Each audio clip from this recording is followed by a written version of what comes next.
Big boss വീട്ടിലെ അതിഥികളായിട്ടാണ് സാബുവും ശ്വേതയും വീട്ടിലേക്ക് വന്നതെങ്കിലും കാഴ്ചക്കാർക്കും പ്രേക്ഷകർക്കും ഇക്കഴിഞ്ഞ 4 ദിവസമായിട്ട് ബിഗ് ബോസ് കണ്ടസ്റ്റന്റുകളായിട്ട് തന്നെ മാറുകയായിരുന്നു അവർ. പക്ഷേ ഒരു രഹസ്യം ബാക്കിയാക്കിയിട്ടാണ് അവർ ഇന്നലെ എപ്പിസോഡിൽ പോയിട്ടുണ്ടായിരുന്നത്. പ്രത്യേക ശക്തിയുള്ള ശ്വേത കൊണ്ടുവന്ന ആ ഒരു കല്ല് ഒളിപ്പിച്ച് വെച്ചിട്ടുണ്ട് എന്നതാണ് സാബു പറയുന്നത്.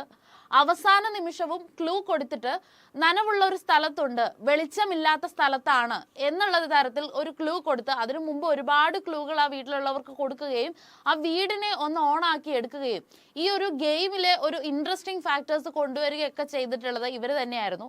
അപ്പൊ ഇത്തരത്തിലൊരു ക്ലൂ കൊടുത്തുകൊണ്ടാണ് അവസാന നിമിഷം ആ വീട്ടിൽ നിന്ന് അവരിറങ്ങി പോകുന്നത്. ഈ ഒരു കല്ല് മത്സരാർത്ഥികൾക്ക് കണ്ടുപിടിക്കാനായിട്ട് പറ്റിയിട്ടില്ല എങ്കിൽ അത് പോകുന്ന സമയത്ത് നല്ല ബെസ്റ്റ് ആയിട്ടുള്ള ഒരു കണ്ടസ്റ്റന്റ് ആയിട്ട് തോന്നുന്ന ഒരാൾക്ക് കൊടുക്കാൻ പറ്റുമോ എന്നുള്ള ഒരു സംശയം ശ്വേത ബിഗ് ബോസിനോട് ചോദിച്ചിട്ടുണ്ടായിരുന്നു. പക്ഷെ അപ്പോൾ ബിഗ് ബോസ് പറഞ്ഞത് അങ്ങനെ പറ്റില്ല, അത് അവർ തന്നെ കണ്ടെത്തേണ്ടതുണ്ട് എന്നുള്ളതാണ് പറഞ്ഞിട്ടുണ്ടായിരുന്നത്. അപ്പൊ ആ ഒരു സമയത്ത് സാബുവും ശ്വേതയും ബിഗ് ബോസും കൂടെ സംസാരിക്കുമ്പോൾ നിങ്ങളുടെ യുക്തിക്കനുസരിച്ച് നിങ്ങൾക്ക് അത് ഒളിപ്പിക്കുകയോ അല്ലെങ്കിൽ പബ്ലിക്കായിട്ട് അത് വെക്കുകയോ ചെയ്യാം. എങ്ങനെയാണെങ്കിലും അവസാനം ഇത് ചോദിക്കുന്ന സമയത്ത് കല്ല് ആരുടെ കയ്യിലാണോ ഉള്ളത് അവർക്കാണ് അതിനുള്ള അവകാശം എന്നതാണ് ബിഗ് ബോസ് പറഞ്ഞിട്ടുണ്ടായിരുന്ന ഒരു റൂള്. അതനുസരിച്ചിട്ടാണ് സാബു ഈ ഒരു കല്ലിനെ ഒളിപ്പിച്ച് വെക്കുകയും ഒരുപാട് ക്ലൂകൾ കൊടുത്തുകൊണ്ട് അവരെ അത് കണ്ടുപിടിക്കാനാക്കി ശ്രമിച്ചുകൊണ്ട് ഒന്നും ചെയ്യാതെ ബിഗ് ബോസ് ഹൗസിൽ തണുപ്പം മട്ടിൽ പോയിക്കൊണ്ടിരുന്ന പലരെയും എക്സ്പോസ് ചെയ്യാനായിട്ട് ശ്രമിക്കുകയൊക്കെ ചെയ്തിട്ടുണ്ടായിരുന്നത്. ഒരുപാട് ആളുകൾ കൂട്ടം കൂടി നിന്നിട്ട് ഈ ഒരു കാര്യങ്ങളെ പറ്റി ഡിസ്കസ് ചെയ്യുന്ന സമയത്തൊക്കെ അർജുന്റെ ഒക്കെ ഒരു മൈൻഡ് ഗെയിമിന്റെ പവറൊക്കെ അതിൽ കാണാൻ പറ്റുന്നുണ്ടായിരുന്നു.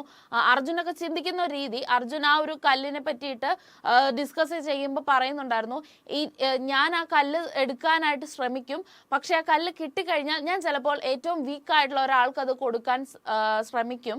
കാരണം അങ്ങനെ ഒരാൾക്ക് അത് കൊടുത്തിട്ടുണ്ട് എങ്കിൽ സ്ട്രോങ് ആയിട്ടുള്ള ഒരാൾ പുറത്തു പോകാനുള്ള ചാൻസ് ഉണ്ട് എന്നുള്ളതാണ് അർജുൻ പറയുന്ന ഒരു ന്യായം.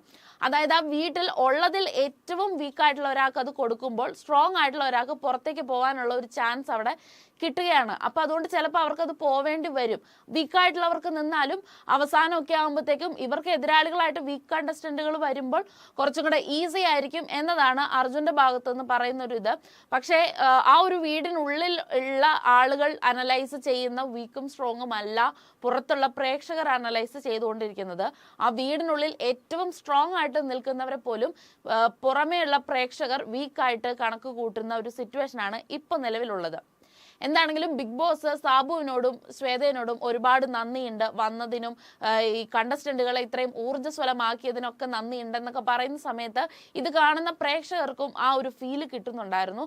പേഴ്സണലി ഒരു പ്രേക്ഷക എന്ന നിലയിൽ എനിക്ക് അതിലൊരു അവർ പോകുമ്പോൾ ഒരു സങ്കടം ഉണ്ടായിരുന്നു. കാരണം ഒരു 4-5 ദിവസമായിട്ട് ബിഗ് ബോസ് ഹൗസ് ഓൺ ആയിരുന്നു, ഗെയിം കാണാൻ ഒരു ഇൻട്രസ്റ്റ് ഉണ്ടായിരുന്നു. വളരെ താല്പര്യത്തോടു കൂടി അവർ കുറച്ച് ദിവസം കൂടെ വീട്ടിലുണ്ടായിരുന്നെങ്കിൽ ഗെയിം കുറച്ചും കൂടെ ട്വിസ്റ്റ് ആയ എന്നുള്ളത് തോന്നിയിരുന്നു. പലരുടെയും ദ റിയൽ ഫേസ് എക്സ്പോസ്ഡ് ആവാനായിട്ട് ഈ ഒരു 4-5 ദിവസം കൊണ്ട് സാധിച്ചിട്ടുണ്ട്. അതുപോലെ അവർ ആ വീട്ടിൽ നിന്ന് പോകുന്നതിന് മുമ്പ് ഭംഗിയുള്ള ഒരു അനാലിസിസ് ഒക്കെ കൊടുത്തിട്ടാണ് പോയിട്ടുള്ളത്. പ്രേക്ഷകരിലേക്ക് പല പോയിന്റ്സുകളും ഇട്ട് കൊടുക്കുകയായിരുന്നു അവർ. അതിൻ്റെ ഉള്ളിൽ ആ വീടിൻ്റെ ഉള്ളിൽ താമസിക്കുന്ന കണ്ടസ്റ്റന്റുകളെ പറ്റിയിട്ട് ഒരു അനാലിസിസ് പറയുകയാണ്. ഇന്ന രീതിയിലാണ് ഓരോരുത്തരുടെയും ഗെയിം എക്സ്പോസ് ചെയ്യുകയല്ല, പക്ഷേ എങ്കിൽ പോലും പല രീതിയിലുള്ള അനാലിസിസ് തന്നുകൊണ്ട് പല ക്ലൂസും പ്രേക്ഷകർക്കും ആ വീട്ടിലുള്ളവർക്കും കൊടുക്കാനായിട്ട് അവർ ശ്രമിക്കുന്നുണ്ടായിരുന്നു. ഒരു മെന്റൽ സപ്പോർട്ട്, ഒരു ബൂസ്റ്റിംഗ് പവർ, അതുപോലെ ഒരു മോട്ടിവേഷൻ ഒക്കെ കൊടുത്തിട്ടാണ് അവർ അവിടെ നിന്ന് പോയിട്ടുള്ളത്. അതുകൊണ്ട് തന്നെ വീട്ടിലുള്ളവർക്കൊക്കെ അവർ മെന്റലി കണക്റ്റഡ് ആയിട്ടുള്ളവരായിരുന്നു. അവർ പോകുമ്പോൾ ഒരു ആത്മാർത്ഥമായ ഒരു ഇമോഷൻസ് അവിടെ എല്ലാവരിലും കാണാനുണ്ടായിരുന്നു. ആരും ഫേക്ക് ചെയ്തതായിട്ടൊന്നും ഫീൽ ചെയ്തിട്ടുണ്ടായിരുന്നില്ല. വളരെ ആത്മാർത്ഥമായിട്ടുള്ള ഒരു ഇമോഷൻസ് ഉണ്ടായിരുന്നു. ശ്വേതയും സാബുവും അതെടുത്ത് പറയുകയും ചെയ്തു, അവർക്കും ഇമോഷണലി കണക്റ്റഡ് ആയി എന്നുള്ളത്. ഇത് ബിഗ് ബോസ് മലയാളം സീസൺ 6 ആണ്, എപ്പിസോഡ് 62. 61ാമത്തെ ദിവസമാണ്. 15 മത്സരാർത്ഥികളാണ് നിലവിൽ ഇപ്പോൾ ആ വീട്ടിലുള്ളത്.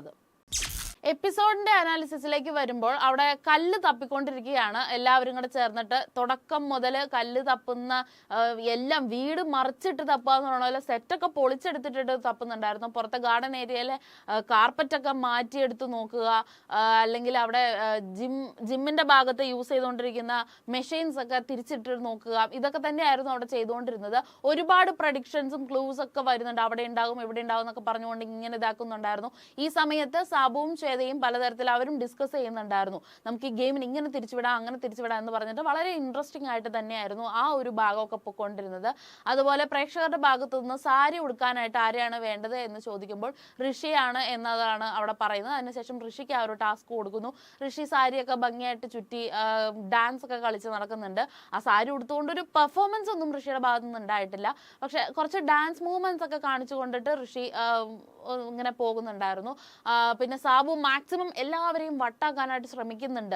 എല്ലാവരുടെ അടുത്ത് പോയി അങ്ങനെയാണ് ഇങ്ങനെയാണെന്ന് പറഞ്ഞു കൊടുത്തുകൊണ്ട് ആ ഗെയിമിൽ ട്വിസ്റ്റ് കൊണ്ടുവരികയും എല്ലാവരെയും വട്ടാക്കിക്കൊണ്ട് ഇതാക്കാനായിട്ട് ശ്രമിക്കുന്നുണ്ട്. അപ്പൊ എല്ലാവരും ഈ പറയുന്ന പോലെ വളരെ സഹകരിച്ചുകൊണ്ട് തന്നെ നല്ല രീതിയിൽ തന്നെ എല്ലാവരും ഗെയിം കളിക്കുന്നുണ്ടായിരുന്നു.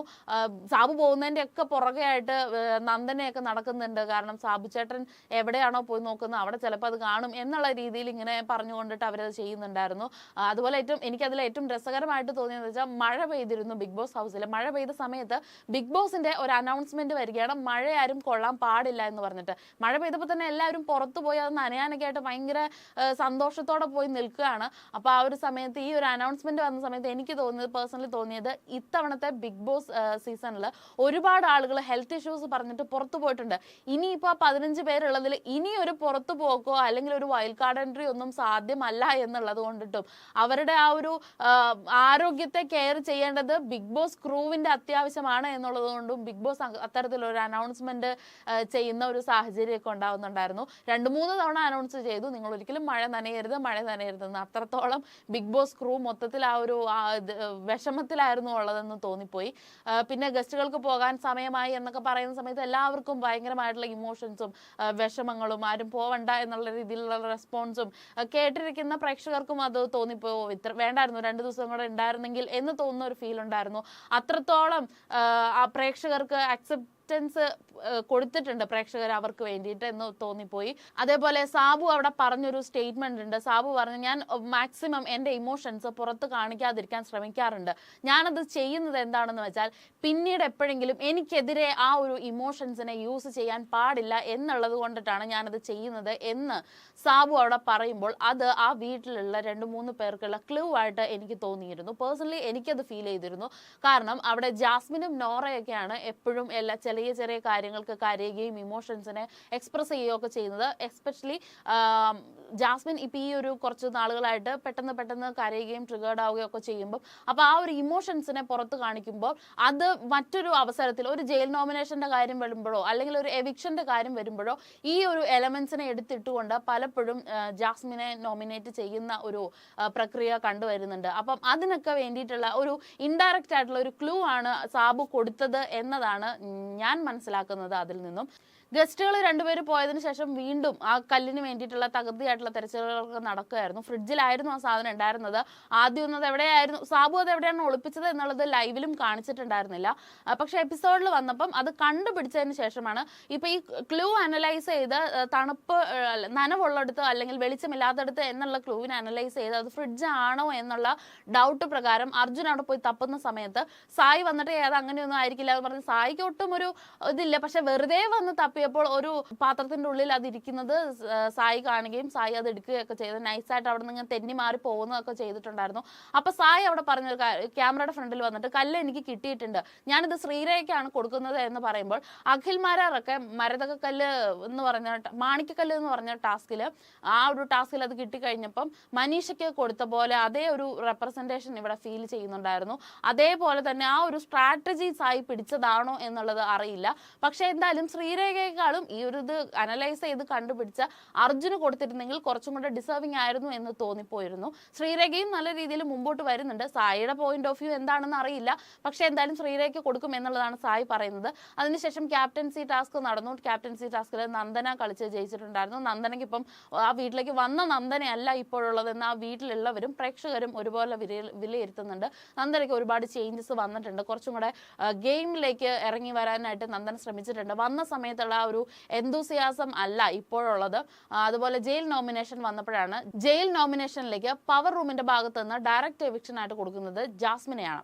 അപ്പൊ ഈ ഒരു ജാസ്മിനെ കൊടുക്കുന്ന സമയത്ത് അവർ പറയുന്ന റീസൺസ് എന്താണെന്ന് വെച്ചാൽ ഗസ്റ്റ് ഉണ്ടായിരുന്ന സമയത്ത് ഊള എന്ന വാക്ക് യൂസ് ചെയ്തു, അതേപോലെ ഗ്യാസ് വന്ന് ഓഫ് ചെയ്തു എന്നുള്ളതാണ്. ഈ 2 റീസൺസ് നോക്കിയിട്ടുണ്ടെങ്കിൽ ഗ്യാസ് വന്ന് ഓഫ് ചെയ്തത് ഗസ്റ്റിന്റെ ഭാഗത്ത് നിന്ന് റോബോട്ട് എന്ന് പറയുന്ന ഒരു ക്യാരക്ടറിന് കൊടുത്ത ഒരു ടാസ്കിന്റെ ഭാഗമായിട്ട് അവരെ കൊണ്ടുവന്നിരുത്തുക അല്ലെങ്കിൽ പവർ റൂമിനെ കൊണ്ടുവന്നിരുത്തുക എന്നുള്ള ഒരു ഇതിന്റെ പുറത്താണ് അവരെ റോബോട്ട് ഗ്യാസ് ഓഫ് ചെയ്തിട്ടുള്ളത്.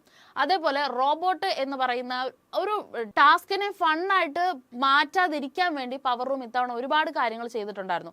അതുപോലെ തന്നെ ഇപ്പൊ ജാസ്മിൻ ഈ ഒരു ഊള എന്നുള്ള ഒരു വേർഡ് യൂസ് ചെയ്യുമ്പം അതൊരു റോബോട്ടാണ്. ആ റോബോട്ടിന് നമ്മൾ എന്ത് ഫീഡ് ചെയ്ത് കൊടുക്കുന്നോ അതായിരിക്കും ആ റോബോട്ടിന്റെ ഭാഗത്തു നിന്ന് ഉണ്ടാവുന്ന റെസ്പോൺസ്. അപ്പം അത്തരത്തിലൊന്നും അതിനെ ചിന്തിക്കാതെ വളരെ ബാലിശമായ കാര്യങ്ങൾ പറഞ്ഞുകൊണ്ട്, ഇതിപ്പം അഭിഷേകും അൻസിബയ്ക്കുടെയും മാത്രം വ്യക്തി താല്പര്യമായിരുന്നു ജാസ്മിനെ ഇത്തരത്തിൽ ജയിലിലേക്ക് ഇടുക എന്നുള്ളത്. പക്ഷേ അവിടെ റസ്മിൻ അതിനെ എതിർത്തില്ല എന്നുള്ളതാണ്. ഇത്തരത്തിൽ ഒരു ഫെയർ അല്ലാത്തൊരു കാര്യം വന്നിട്ട് പോലും എതിർക്കാൻ പറ്റാത്ത തരത്തിൽ എന്ത് തരത്തിലുള്ള ഒരു ഇമോഷനാണ് റസ്മിനുള്ളത് എന്ന് മനസ്സിലാവുന്നില്ല. അത്രയ്ക്ക് ഫെയർ ആയിട്ട് കളിക്കുന്ന ഒരാളാണെങ്കിൽ പോലും ജാസ്മിനെ ജയിലിലേക്ക് ഇടാൻ പാടില്ലായിരുന്നു എന്ന് തന്നെയാണ് പ്രേക്ഷകരുടെ ഭാഗത്തു നിന്നും വരുന്ന അഭിപ്രായം. പക്ഷെ നോറ നല്ല രീതിയിൽ അതിനെ എതിർത്ത്, നോറ മാത്രമാണ് ആ ഒരു കാര്യം എതിർത്തെന്ന് പറയാൻ പറ്റില്ല, നോറ പറഞ്ഞിട്ടുണ്ടായിരുന്നു ഒരു ഫെയർ ആയിട്ട് തോന്നുന്നില്ല എന്നുള്ള ഒരു അഭിപ്രായം നോറ പറഞ്ഞിരുന്നു. റസ്മിനും കൂടി അത് പറഞ്ഞിരുന്നെങ്കിൽ മേ ബി മറ്റൊരാളിലേക്ക് ഇത് പോയിക്കൊണ്ടേരുന്നേനെ. പക്ഷെ അതൊട്ടും ഫെയർ ആയിട്ടുള്ള ഒരു കാര്യമായിരുന്നില്ല. പിന്നീട് കണ്ടസ്റ്റന്റുകളുടെ ഭാഗത്ത് നിന്ന് വന്ന ഒരു ഓപ്ഷൻ എന്ന് പറയുന്നത് ക്യാപ്റ്റൻസി വളരെ ബോറായിരുന്നു. HR എന്ന് പറയുന്ന ഒരു ടാസ്കിന്റെ ഭാഗമായിട്ട് HR എന്ന് പറയുന്ന കൊടുത്തിരുന്ന ക്യാരക്ടർ ഒട്ടും നല്ല രീതിയിൽ പെർഫോം ചെയ്തിട്ടുണ്ടായിരുന്നില്ല. അതുപോലെ പലരുടെയും ഷാഡോ ആയിട്ട് നിൽക്കുന്നു, അടിമക്കണ്ണായിരുന്നു, പപ്പറ്റായിരുന്നു, പവർ റൂമിന്റെ പപ്പറ്റായിരുന്നു. ഇത്തരത്തിലുള്ള കുറെ റീസൺസ് പറഞ്ഞുകൊണ്ട് ഋഷിനെയാണ് നോമിനേറ്റ് ചെയ്തിട്ടുണ്ടായിരുന്നത്. എല്ലാവരും ഇത്തവണത്തെ ഒരു പവർ ടാസ്ക് എന്ന് പറയുന്നത് നല്ല രീതിക്ക് ചെയ്യാൻ ശ്രമിച്ചിട്ടുണ്ട്. ഒന്നും തന്നെ ചെയ്യാതിരുന്നതായിട്ട് തോന്നിയിട്ടുള്ളത് പവർ റൂമിനെയാണ്. പക്ഷേ പവർ റൂമിനെ ജയിലിലേക്ക് വിടാനായിട്ടുള്ള സാധ്യത ഇല്ലാത്തത് കൊണ്ട് മാത്രം മറ്റുള്ളവരിൽ നിന്ന് ചൂസ് ചെയ്യാൻ നിർബന്ധിക്കപ്പെടുകയായിരുന്നു. അപ്പോൾ ഈ പവർ റൂം എന്നുള്ളത് മാറ്റി വെച്ചിട്ട് ബാക്കിയുള്ള കണ്ടസ്റ്റന്റുകളെ പറ്റി നോക്കുമ്പോൾ അതിൽ ഋഷി ഡിസേർവിംഗ് ആണ്. പക്ഷെ ജാസ്മിൻ ഒട്ടും ഡിസേർവിംഗ് അല്ലായിരുന്നു. അവിടെ മറ്റുള്ള തരത്തിലുള്ള ഓപ്ഷൻസിനെ ചൂസ് ചെയ്യാമായിരുന്നു എന്നുള്ളത് പ്രേക്ഷകരുടെ ഭാഗത്തു നിന്നും ആ ഉള്ളിലുള്ളവർ പോലും അത്തരത്തിലുള്ള പല ചർച്ചകളും അവിടെ നടത്തുന്നുണ്ടായിരുന്നു. അപ്പൊ ജാസ്മിൻ പറയുന്ന ഒരു ഡയലോഗ് ഉണ്ട്, അടി കൊണ്ടതും സഫർ ചെയ്തതും ഞാനാണ്, പക്ഷെ ഇപ്പൊ ജയിലിലേക്ക് പോകാൻ പോകുന്നതും ഞാനാണ്, നല്ല രീതിയിലുള്ള സ്ട്രാറ്റജിയാണ് എന്താണെങ്കിലും എന്ന് പറഞ്ഞു. അപ്പം അൻസിബയുടെ ക്യാരക്ടർ ആ വീട്ടിലുള്ളവർക്ക് എക്സ്പോസ്ഡ് ആയി കഴിഞ്ഞിരിക്കുകയാണ്. പലരും മാറി നിന്ന് പറയുന്നുണ്ട് അൻസിബയുടെ ഒന്നും ഭാഗത്ത് ഇത്തരത്തിൽ പ്രതീക്ഷിച്ചിട്ടില്ല എന്നുള്ളത്. അപ്പൊ ആ ഒരു ക്യാരക്ടർ എക്സ്പോസിങ് എന്ന് പറയുന്ന പവർ റൂമിൽ കയറിയതിനു ശേഷം മാത്രം സംഭവിച്ചതാണ്. അവരുടെ ആ ഒരു ഗെയിമിനെ എക്സ്പോസ്ഡ് ആയി കിട്ടിയിരിക്കുകയാണ്. അൻസിബയും അഭിഷേകും കൂടി മാത്രം റസ്മിനെ ആ ഒരു ജാസ്മിന്റെ പേര് അവിടെ പറയിപ്പിക്കാൻ വേണ്ടി മാക്സിമം ട്രൈ ചെയ്യുകയായിരുന്നു. എന്താണെങ്കിലും അപ്പൊ ഈ ഒരു വീക്കിൽ ഇനിയിപ്പം ശനിയാഴ്ചത്തെ ഇന്നത്തെ എപ്പിസോഡിൽ ലാലേട്ടൻ വന്നു കഴിയുമ്പോൾ ഇത്തരത്തിലുള്ള ഈ ഒരു ജയിൽ നോമിനേഷൻ ഫെയർ അല്ലായിരുന്നു എന്നുള്ളതിനെ പറ്റിയൊക്കെ സംസാരിക്കുമെന്ന് തന്നെയാണ് പ്രേക്ഷകരും പ്രതീക്ഷിക്കുന്നത്. ആ ഒരു ഇതിനൊക്കെ ശേഷം ഇനി അടുത്ത വീക്കിലുള്ള ഗെയിമുകൾ എന്നൊക്കെ പറയുമ്പോൾ ഇനി ഗെയിം ശരിക്കും ഓൺ ആവുന്ന ഒരു അവസ്ഥയാണ്. ഇപ്പൊ ചെറുതായിട്ട് ഗെയിം ട്വിസ്റ്റ് ആയിട്ടുണ്ട്. അപ്പൊ അത് ഓൺ ആയിക്കൊണ്ട് ഇനി എങ്ങനെ പോകും എന്നുള്ളത് നോക്കി കാണാം.